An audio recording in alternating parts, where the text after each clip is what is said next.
Hi, my name's Daniel, Education Coordinator at Cape Jourimain Nature Centre, and this is the first in a series of videos about environmental technology at Cape Jourimain. These videos were created in collaboration with Renouvelables NB, EOS Eco-Energy, and through financial support from the Nouveau-Brunswick Environmental Trust Fund.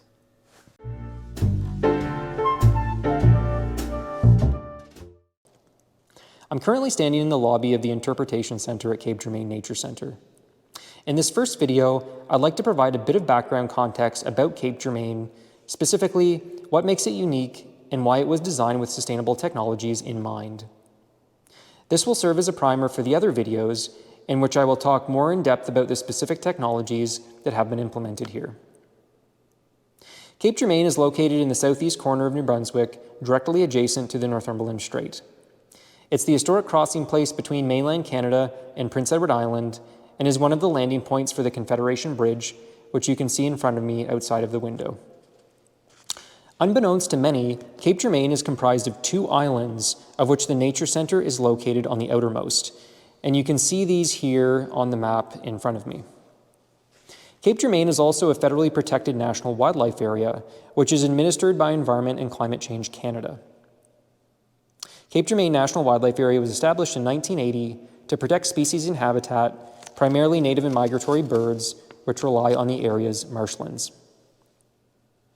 Stepping back in time to 1993, construction began on the Confederation Bridge, which resulted in completion of a highway through the National Wildlife Area.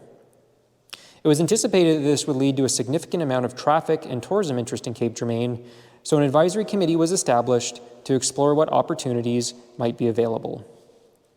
This ultimately led to a recommendation for an educational facility that would be led by a nonprofit organization, aka Cape Jourimain Nature Centre.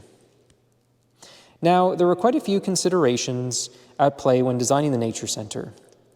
One of them is that it would be in a protected national wildlife area, so there was an impetus for the facilities to be sustainable and to have minimal environmental impact. The other consideration is that being on an island, Cape Jourimain has a fairly thin freshwater lens, which is at risk from intrusion of salt water.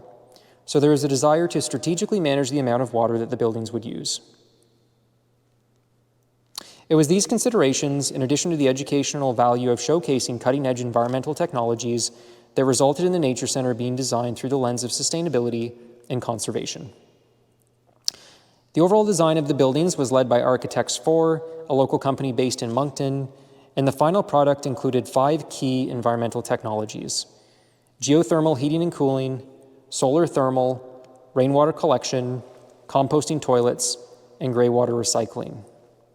If we want to get into the specifics, there was actually a 6th, which was wind turbine, but that was removed several years ago, so I'll only focus on the first 5 in these videos.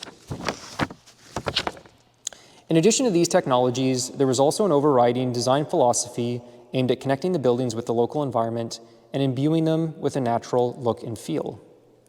For example, in the lobby here, we've got large sections of wall clad in natural materials, such as cedar and sandstone, while others are painted in earth tone colors such as green, blue, tan, and white.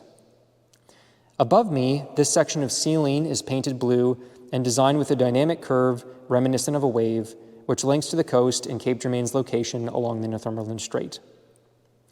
Even the big windows here in the lobby help to draw in natural light and create this connectivity and continuity with the outdoor environment. So in thinking broadly about Cape Jourimain Nature Centre and looking at its history, it's clear that it was built with the environment in mind, and this is a thread that we'll see throughout the other videos in which I discuss the specific environmental technologies here in detail. So thank you for watching this video. Please be sure to check out the rest in this series about environmental technologies at Cape Jourimain. You can find them on the Renouvelables NB website at renouvelablesnb.ca or on the Cape Jourimain website at www.capejourimain.ca.